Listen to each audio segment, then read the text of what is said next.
Move right. Move right.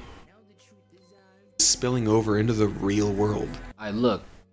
Still with a picture. A picture. No. Still aperture. The death of critical thinking. How stupidity took over. I don't know. You know, just for the sake of the ones at the back, bro. I just gotta, gotta zoom in.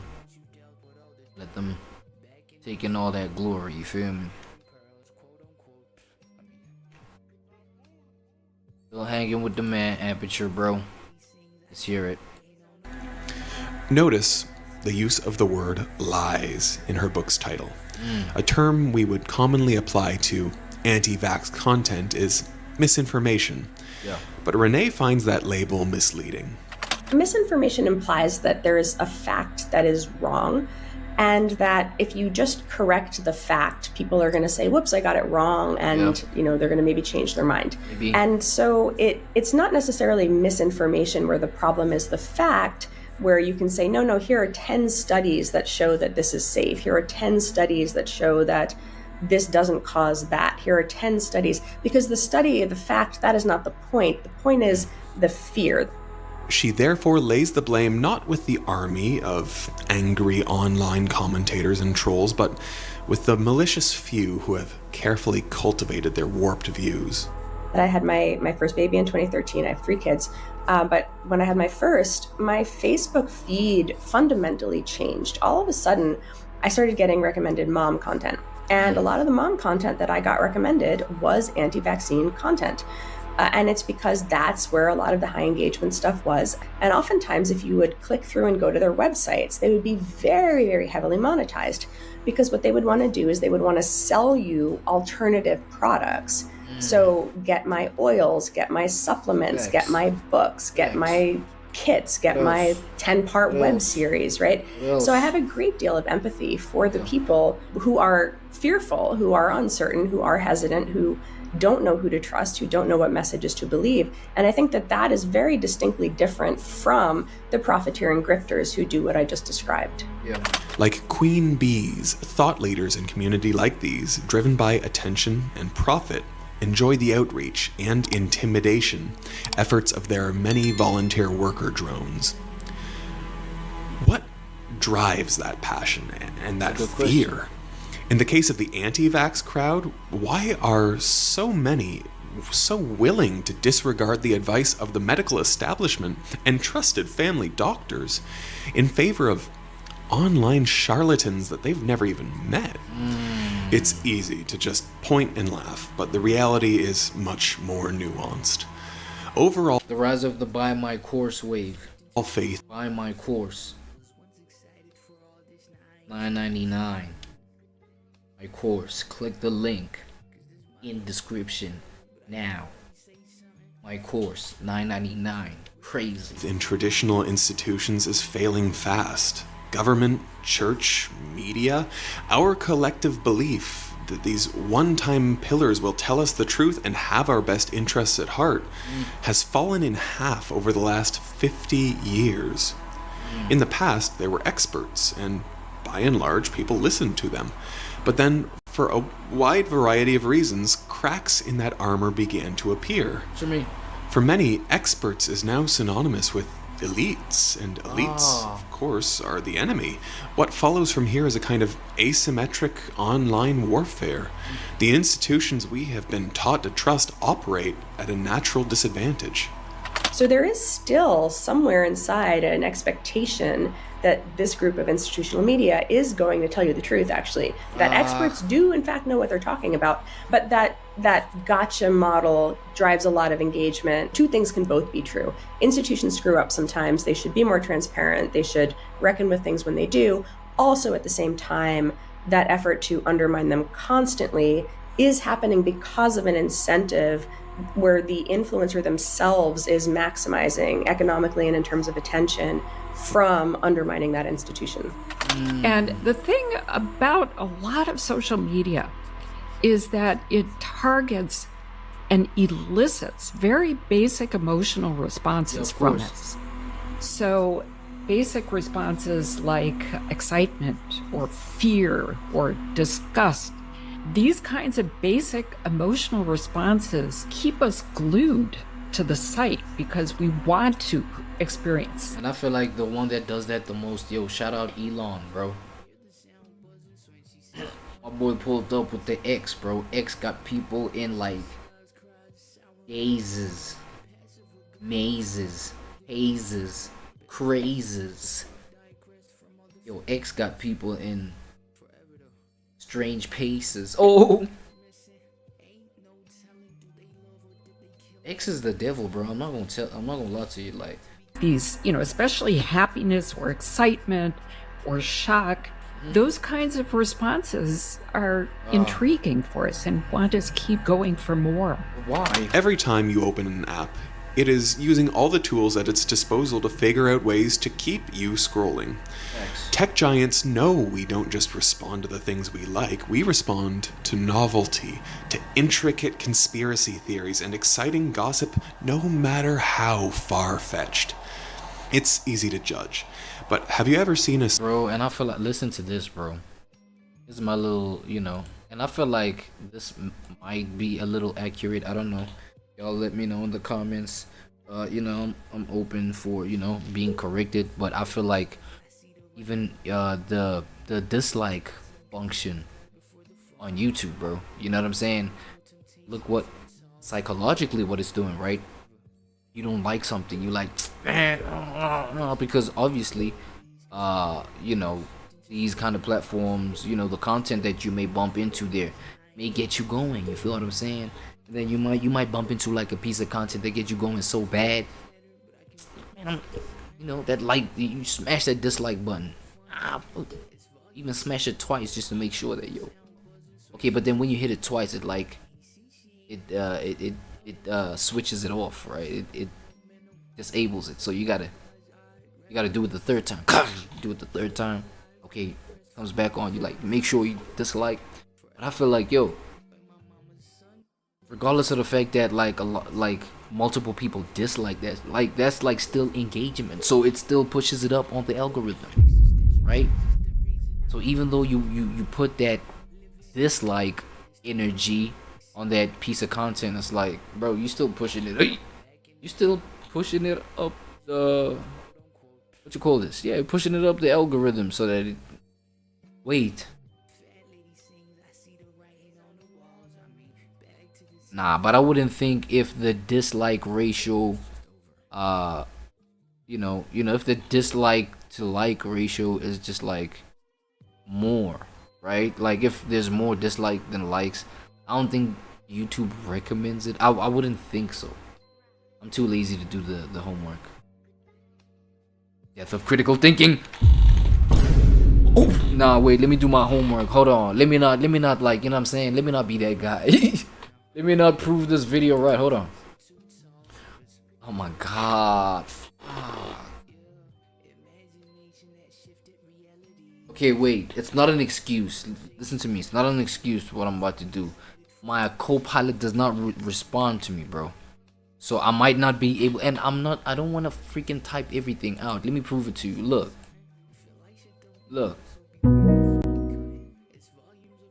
Hello. 1 2 1 2. Co-pilot, can you hear me? Look at this. Co-pilot, can you hear me? Right? Like at times I speak to my co-pilot and he hears me. And every time I speak, this microphone it highlights. You know what I'm saying? It glows. Yeah, it glows. On and off. But now 1 2 1 2 1 2. You see, nothing is happening. Hold on, let me see. My co-pilot cannot hear me, and that's because, look, another thing, I changed my microphone, right? And so I gotta set up the thing so that it picks up this microphone so that my co-pilot can hear me. And so therefore, that's why I cannot do the research. Please don't think like critical thinking is dead because I'm lazy to do this shit, man. I'm not lazy. I swear to God. Well, my co-pilot shit is just easy. But anyway, you know what I'm saying? The question, or you just tell me in the comments, bro. Is it the case that when a content piece has more dislike than likes, does YouTube still recommend it to more people? That's the question. Because my whole point was, you can dislike a video so much, but as long as you click, you can click that dislike button. but you engaged with it. So you telling the algorithm to suggest it to more people, right? Because you're engaging with it. It's that engaging, right? So my whole thing was the whole psyop behind the dislike button. You thinking you getting the video out the way. No, you actually pushing it forward. You telling, you know what I'm saying? Social media story so tantalizing, you foolishly shared first and fact-checked it later. At the end of the day, none of us are immune. Going with your gut. Unlike the vast majority of online content, real life is nuanced and complicated. The health of a society and a democracy depends on the voting public valuing and being able to employ logic. Yeah. Logic means structured thinking. It is the very antithesis of going with your gut. Yeah. The gold standard of logical and productive human thought is the Greek philosophy of epistemology. The idea is separate fact from belief. Fact is determined on the basis of establishing truth, based on credible evidence and the use of reason. Right. In 1858, What happened? a series of famed debates between Senator Stephen Douglas and former President Abraham Lincoln involved whole towns full of ordinary citizens, Nice. many of them illiterate and uneducated, evaluating carefully constructed arguments and counter-arguments in events lasting 3 hours. Okay. Contrast the world in which Lincoln-Douglas debates were conducted with the 2024 US presidential election, the front lines of which were largely inflammatory TikToks and non-stop political memes. Whoa. And that's not just politics. When all eyeballs are on short-form content, how is anyone supposed to convey more than the simplest thoughts and ideas? Nice. Scientists who hope to communicate their research and findings outside of their own specialized community have to settle for thoroughly dumbed down YouTube videos.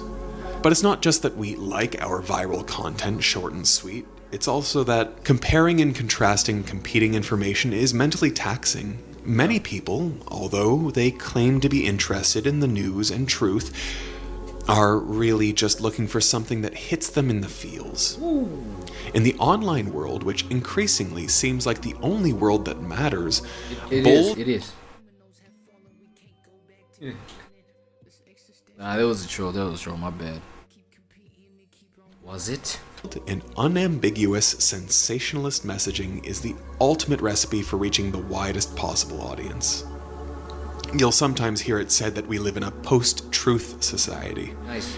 Well, the irony is that a world of verifiable truth to separate fact from fiction is rarely more than a Google away, unless you indulge in the most extreme conspiratorial thinking and believe little readily available online information can be trusted.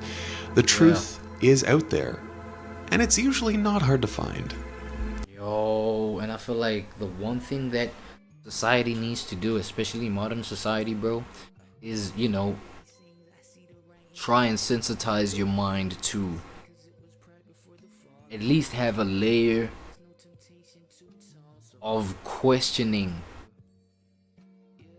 everything online, bro, before verifying within your own self that it's really true or not. You know what I'm saying? Especially with this AI stuff, man. This AI shit, bro. Shit here, bro.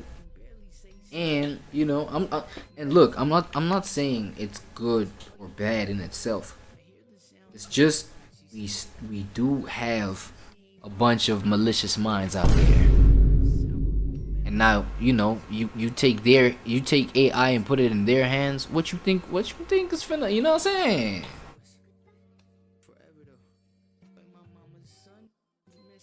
So, with that kind of reality in mind, it's like, you have the mental capacity, bro, or sensitivity to be like, you know, or actually society needs to just like get to a point where there's a way of just like automatically switching on that skeptical mindset whenever anything from the internet hits us.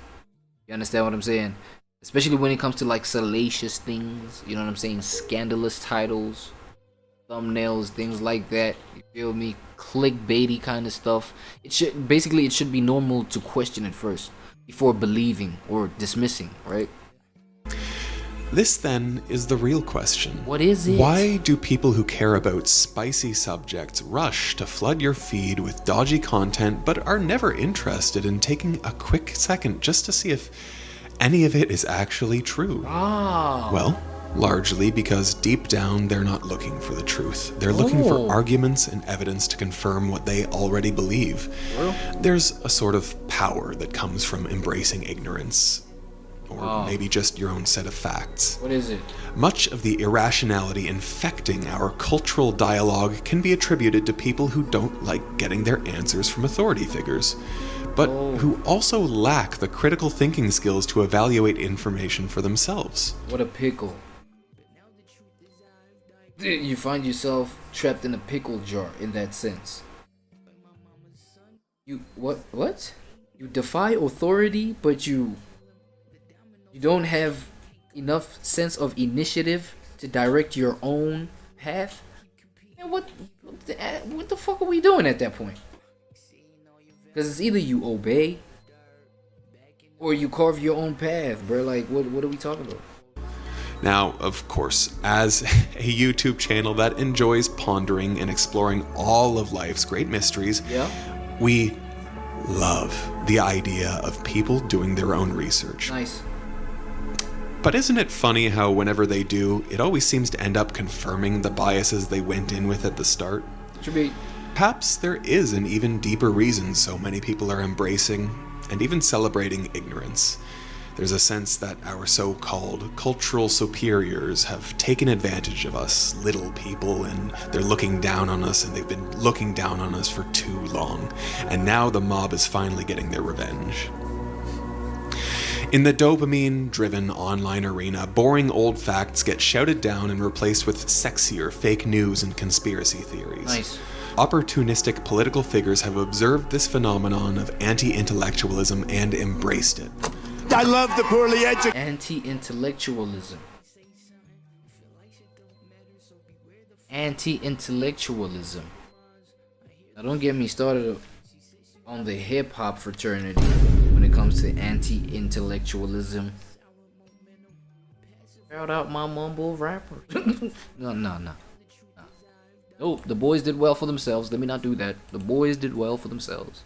Even though right now their sport, it has kind of, you know what I'm saying, on the decline. But hey, the boys done good. The boys done well for themselves. Give them a hand. Or not. Hold on.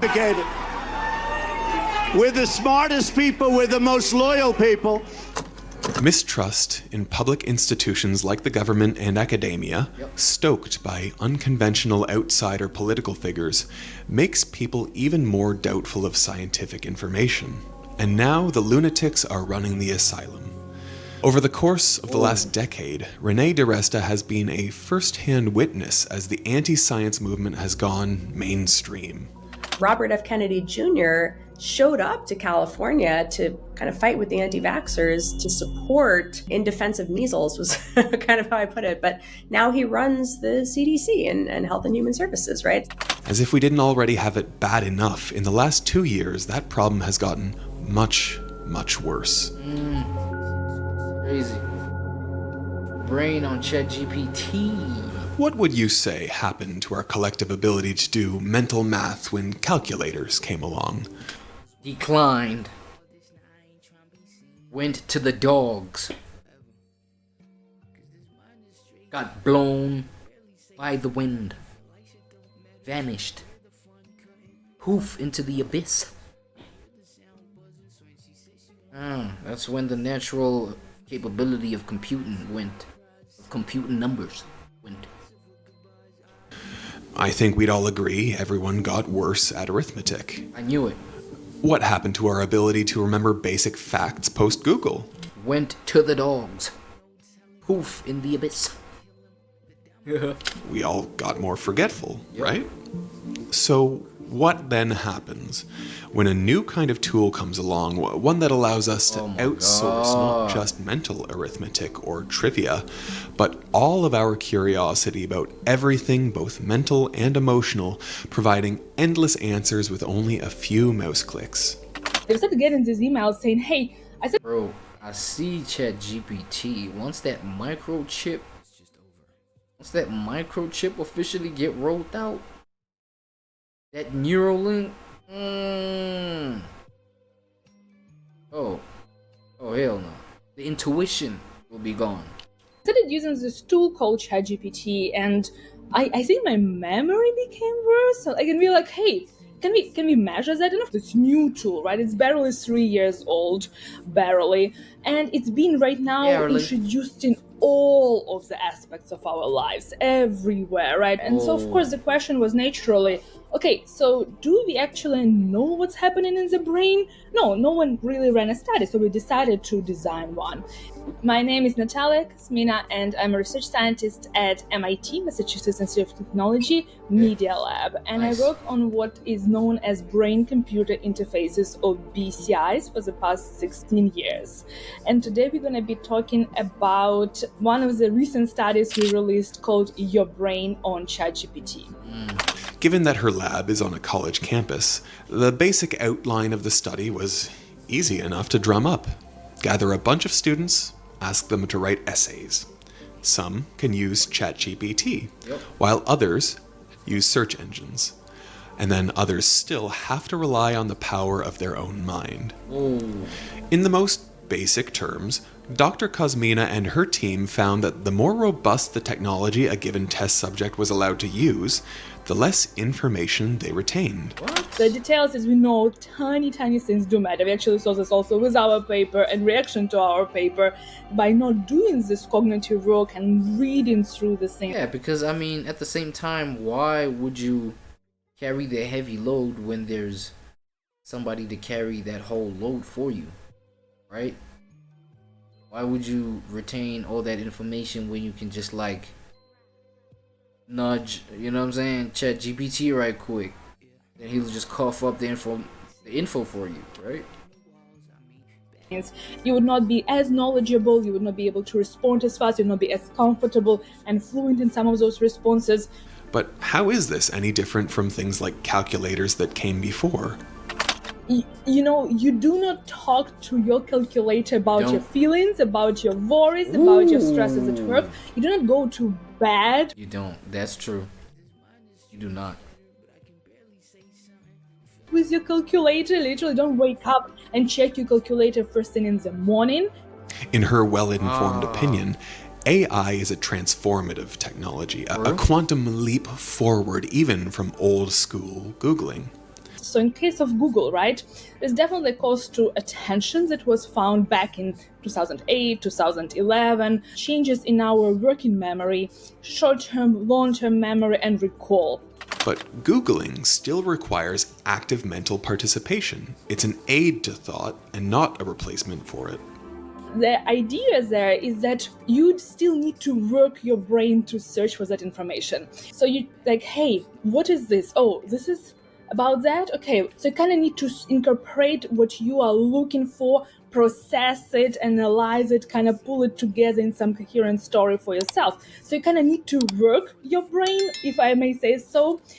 Full disclosure, Dr. Kosmina recently joined Google as a visiting researcher, although this relationship began after the project.